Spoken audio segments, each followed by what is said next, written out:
વિદ્યાર્થી મિત્રો, આપ સર્વે મિત્રોનું હાર્દિક સ્વાગત છે આપણી ચેનલ એવી બેસ્ટ ઇન એજ્યુકેશનની અંદર। તો વિદ્યાર્થી મિત્રો, આજના વિડીયોની અંદર આજે આપણે ધોરણ 7 વિષય ગુજરાતીની અંદર પ્રથમ સત્રની અંદર જે આપણું ફર્સ્ટ કાવ્ય છે પ્રાણી માત્રને, એનું આજે આપણે સ્વાધ્યાય પોથીનું સંપૂર્ણ સોલ્યુશન વિડીયોની સાથે સાથે જોવાના છીએ। તો વિદ્યાર્થી મિત્રો, વિડીયોને તમારે છેલ્લે સુધી બિલકુલ પણ સ્કીપ કર્યા વગર પૂરેપૂરો જોવાનો છે અને ધ્યાનથી સમજીને પછી જ તમારી સ્વાધ્યાય પોથીની અંદર લખવાનું છે। તો ચલો મિત્રો, વધુ ટાઈમ વેસ્ટ ન કરતા વિડીયોની શરૂઆત કરીએ। પ્રશ્ન 1ની અંદર છે કે સાચા વિકલ્પનો જવાબ આપી આપણે લખવાનું છે। એમાં પહેલો કે પૂર્ણ અહિંસા આચનાર તપસ્વીએ ખાલી જગ્યા રક્ષણ આપ્યું, તો કોને આપ્યું? ઓપ્શન નંબર એ, પ્રાણી માત્રને। બીજો છે કે સર્વ ધર્મ સંસ્થાપક સ્મરણો ખાલી જગ્યામાં ખપ લાગો, તો શામાં ખપ લાગો? વિશ્વ શાંતિમાં ખપ લાગો। આ જે કાવ્ય છે એ તમારી સ્કૂલની અંદર પ્રાર્થનાઓની અંદર પણ ગવાતું હશે। ત્રીજો છે ખાલી જગ્યા જનસેવાના પાઠ ભણાવ્યા, તો જે બુદ્ધ ભગવાન હતા, બુદ્ધે જનસેવાના પાઠ ભણાવ્યા। ચોથો, સૌના હૃદયમાં ન્યાય નીતિ રૂપે કોણ વસે છે? તો આવશે ઓપ્શન નંબર સી, ભગવાન શ્રી રામ વસે છે। હવે છે યોગ્ય વિકલ્પ પસંદ કરી વાક્ય પૂર્ણ કરો। કે માન્યા પોતા સમ સહુને એટલે કે, તો આવશે બ, સૌને પોતાના જેવા જ ગણ્યા। બીજો, સદા અમારા અંતરમાં એટલે કે હંમેશા અમારા હૃદયમાં રહો। ત્રીજો છે કે ક્ષમા સિંધુને વંદન હો એટલે, તો ક્ષમાના સાગરને નમન હો। હવે છે ત્રીજો કે કૌંસમાંથી યોગ્ય શબ્દ પસંદ કરી ખાલી જગ્યા પૂરવાની છે। પહેલો છે કે મહાવીર સ્વામીએ ખાલી જગ્યા અહિંસાનું આચરણ કર્યું, તો મહાવીર સ્વામીએ પૂર્ણ અહિંસાનું આચરણ કર્યું। બીજો છે કે ગૌતમ બુદ્ધે ખાલી જગ્યાનો ખાલી જગ્યા માર્ગનો બોધ આપ્યો, તો ગૌતમ બુદ્ધે મધ્યમ માર્ગનો બોધ આપ્યો છે।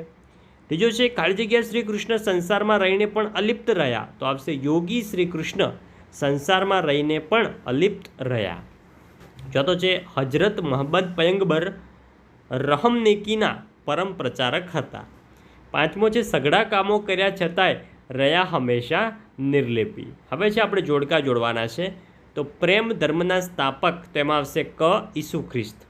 રહમ નેકીના પ્રચારક આપણે આગળ પણ જોયું, તો આવશે હજરત મોહમ્મદ।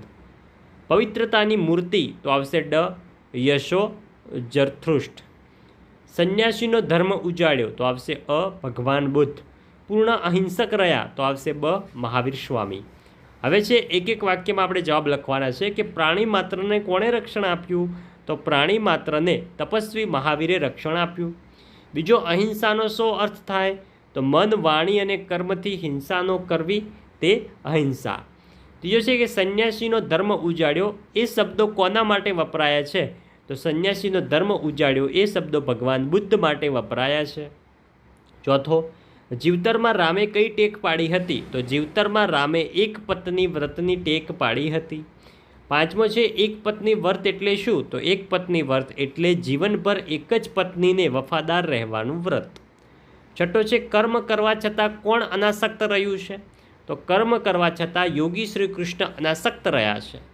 સાતમો છે કવિ સર્વ ધર્મ સંસ્થાપકોના સ્મરણોને શામાં ખપ લાગવા કહે છે? તો કવિ સર્વ ધર્મ સંસ્થાપકોને સ્મરણોને વિશ્વ શાંતિમાં ખપ લાગવા કહે છે। હવે છે એક બે વાક્યમાં ઉત્તર લખું, જે મિત્રો મોટા પ્રશ્નો છે, જે આપણે સંપૂર્ણ વાંચવા જઈશું તો વિડીયો ખૂબ લોંગ બની જશે। માટે મિત્રો તમારે ધ્યાનથી પ્રશ્ન જવાબો વાંચવાના છે અને તમારા સ્વાધ્યાય પોથીની અંદર લખવાના છે। પહેલો છે કાવ્યમાં કયા કયા મહામાનવોનો ઉલ્લેખ થયો છે? બીજો છે કે રામને અંતરમાં રાખવાની વાત કેમ કરી હશે? બીજો છે કે કાવ્યનો મુખ્ય સંદેશ શું છે? જોઈ શકો છો એના સંપૂર્ણ જવાબો પણ લખેલા છે, જે તમારે વિડીયો સ્ટોપ કરીને લખવાના છે। ચોથો છે શ્રી કૃષ્ણને યોગી કેમ કયા હશે? તો શ્રી કૃષ્ણને યોગી કયા છે કારણ કે એમણે સઘળા કાર્યો એટલે કે કર્મ કર્યા, કૌશલ્યથી કર્યા છતાં હંમેશા નિર્લેપી રહ્યા છે। હવે છે બે ત્રણ વાક્યમાં જવાબ લખો। પહેલો, બુદ્ધ મધ્યમ માર્ગ દ્વારા શું સંદેશો આપે છે? જોઈ શકો છો એનો પણ અહીંયા સંપૂર્ણ જવાબ લખેલો છે। બીજો, કવિએ ઈસુને ક્ષમા સિંધુ શા માટે કહ્યા છે? તો એનો પણ અહીંયા તમને સંપૂર્ણ જવાબ લખેલો છે મિત્રો। ત્રીજું છે કે રામના એક પત્ની વ્રત દ્વારા કવિ શું કહેવા માગે છે? તો એમનો પણ અહીંયા સંપૂર્ણ જવાબ છે, જે તમારે વિડીયો સ્ટોપ કરીને સંપૂર્ણ સમજીને પછી લખવાનો છે। ચોથો છે કવિએ માનવજાત માટે પ્રેરણારૂપ કયા કયા જીવન કાર્યો દર્શાવ્યા છે? આગળ છે કે નીચે આપેલા કાવ્યનો ભાવ દર્શાવતી કાવ્ય પંક્તિ કાવ્યમાંથી શોધીને લખો. અહીંયા કાવ્યનો ભાવાર્થ આપેલો છે, એ ભાવ ઉપરથી આપણે કાવ્યની કાવ્ય પંક્તિ લખવાની છે. તો બધા કાર્યો કર્યા છતાં કોઈ કાર્યમાં લેપાયા નહીં, તો સઘળા કાર્યો કર્યા છતાં એ રહ્યા હંમેશા નિર્લેપી. બીજો, એક પત્ની વ્રતના પાલનની પ્રતિજ્ઞા લીધી અને એ જીવનભર પૂર્ણ રીતે પાળી. તો એક પત્ની વ્રત પૂર્ણ પાળ્યું ટેક વાણી છે જીવતરમાં.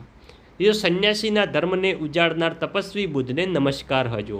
તો સંન્યાસીનો ધર્મ ઉજાડ્યો, વંદન કરીએ બુદ્ધ તને. ચોથો, બધા જ ધર્મોના મહામાનવોની યાદ જગતની શાંતિમાં ઉપયોગી બને. તો સર્વ ધર્મ સંસ્થાપક સ્મરણો વિશ્વ શાંતિમાં ખપ લાગો. હવે છે જે તમને શબ્દો આપેલા છે એ શબ્દોનો ઉપયોગ કરી આપણે ખાલી જગ્યાઓ પૂરીને સંપૂર્ણ પેરેગ્રાફ બનાવવાનો છે. જોઈ શકો છો એ સંપૂર્ણ શબ્દો છે કે નાનકડી ટેકરીની પાછળ રળિયામણું ગામ હતું. ગામમાં આશરે 200 ઘર હતા. કોઈના ઘર નાના તો વળી કોઈના ઘર મોટા. ગામને પાદરે કૃષ્ણનું મંદિર, તેના પર કેસરી ધજા ફરકે, એના આંગણામાં લીલાછમ ઝાડવા, તેની ઉપર રંગબેરંગી પક્ષીઓ કલ્લોલ કરે. મંદિરમાં પિત્તળનો ઘંટ બાંધેલો, તેનો મધુર રણકાર સવાર સાંજ આખા ગામમાં ગુંજી રહે. આરતી સમયે તો અહીં ઘણી ભીડ રહે. હવે જે શબ્દનો અર્થ આપી વાક્ય પ્રયોગ કરવાનો છે, તો અહીંયા અર્થ આપેલો છે સમાનાર્થી શબ્દ જેવું જ છે. બાકી અર્થ તમે તમારી રીતે જાતે પણ કરી શકો છો. વંદન તો નમસ્કાર ને પ્રણામ ને. બીજું વદન તો મુખ અને ચહેરો. અંતર તો આવશે અંતઃકરણ ને મન ને. અત્તર તો આવશે છેટું ને અવકાશ ને. અંતર તો આવશે ભેદ ને જુદાઈ. આગળ જઈશું તો નીચે આપેલા શબ્દોના નજીકના અર્થ સામે ખરાની નિશાની કરો. તો માત્ર તો આવશે ફક્ત, સેવા તો ચાકરી, ક્ષમા તો માફી, સ્મરણ તો સ્મૃતિ. ખાલી જગ્યા પૂરવાની છે. કૌંસમાં 3 શબ્દો છે, 3માંથી કોઈ પણ એક શબ્દ પસંદ કરી ખાલી જગ્યા પૂરવાની છે. તો મહાવીર સ્વામીએ અહિંસાનું આચરણ કર્યું અને બધા પ્રાણીઓને રક્ષણ આપ્યું. બીજો, શ્રી કૃષ્ણે બધા જ કાર્યો કર્યા પરંતુ જીવનભર એ બધાથી અલિપ્ત રહ્યા. વરસાદ વધુ હતો ત્યાંથી હું ઘરેથી નીકળી ન શકી. તમે સવારે નીકળશો કે સાંજે. હવે જોઈએ આપણે શબ્દો છૂટા પાડવાના છે જે નીચે અંડરલાઈન કર્યો. તો ધ છે તો આવશે દ પ્લસ ધ, હયા છે તો હ પ્લસ યા, ક્ષ છે તો ક પ્લસ સ, સ્વ છે તો સ પ્લસ વ, ત્ર છે તો ત પ્લસ ર, પ્ર છે તો પ પ્લસ ર, ત્ર તો ત પ્લસ ર અને ધ્યમ તો આવશે ધ પ્લસ યમ. એવી રીતે આપણે મોટા શબ્દો છે જોઈ શકો છો. મિસ્ત્રી છે, વસ્ત્ર છે, અસ્ત્ર, શસ્ત્ર, રાષ્ટ્રીય અને શાસ્ત્રોક્ત એ સંપૂર્ણ ધ્વનિ ઘટકો છૂટા પાડીને તમને આપેલા છે. હવે આપણે સંયોજક મૂકીને ખાલી જગ્યા પૂરવાની છે. તો પહેલામાં આવશે છતાં પણ, બીજામાં આવશે તો, ત્રીજામાં આવશે નહીતર, ચોથામાં આવશે જો સાહેબ કહેશે તો આપણે બાલ સભા ગોઠવીશું, અને પાંચમામાં આવશે તેથી. હવે છે ફકરામાં યોગ્ય વિરામચિહ્નો મૂકી એનો એક પેરેગ્રાફ લખવાનો છે. તો જોઈ શકો છો નીચે સંપૂર્ણ લખેલો છે. હવે આપણે શબ્દોની જોડણી સુધારીને લખવાની હતી. તો તપસ્વી છે, સંન્યાસી, પત્ની, પછી છે નીતિ, આગળ છે કૃષ્ણ, ગુરુ છે, શાંતિ ને બુદ્ધ. સમાનાર્થી શબ્દો શોધીને લખવાના હતા. રક્ષણ તો રખવાડી, નમન તો પ્રણામ, માર્ગ તો રસ્તો, ટેક તો પ્રતિજ્ઞા, પરમ તો ઉત્તમ, સઘળા તો બધા, હંમેશા તો કાયમ, ખપ તો ઉપયોગી.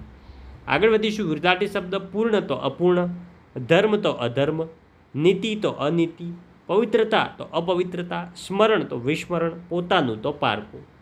શબ્દ સમૂહ માટે એક શબ્દ આપવાનો છે કે કોઈ બાજુના અતિપણા વિનાનો વચલો માર્ગ તો આવશે મધ્યમ માર્ગ. જેણે સંસાર ત્યજો છે તે તો આવશે સંન્યાસી. રૂઢિપ્રયોગનો અર્થ આપી વાક્ય પ્રયોગ કરો. તો વાક્ય પ્રયોગ તમે તમારી રીતે જાતે પણ કરી શકો છો. એવું નથી કે અહીંયા જે લખેલું હોય એ જ લખવાનું. પાઠ ભણાવવા તો આવશે સમજણ આપી અથવા બોધ આપવો. ધર્મ ઉજાડવો તો જીવનને આચરણથી સાર્થક કરવું. ટેક વણવી તો સંકલ્પને વળગી રહેવું. ખપ લાગવું તો ઉપયોગમાં આવવું. તો વાલા વિદ્યાર્થી મિત્રો, આ હતો આપણો ધોરણ 7 વિષય ગુજરાતી વિષયની અંદર ફર્સ્ટ કાવ્ય જે છે પ્રાણી માત્રને એનું સ્વાધ્યાય પોથીનું સંપૂર્ણ સોલ્યુશન.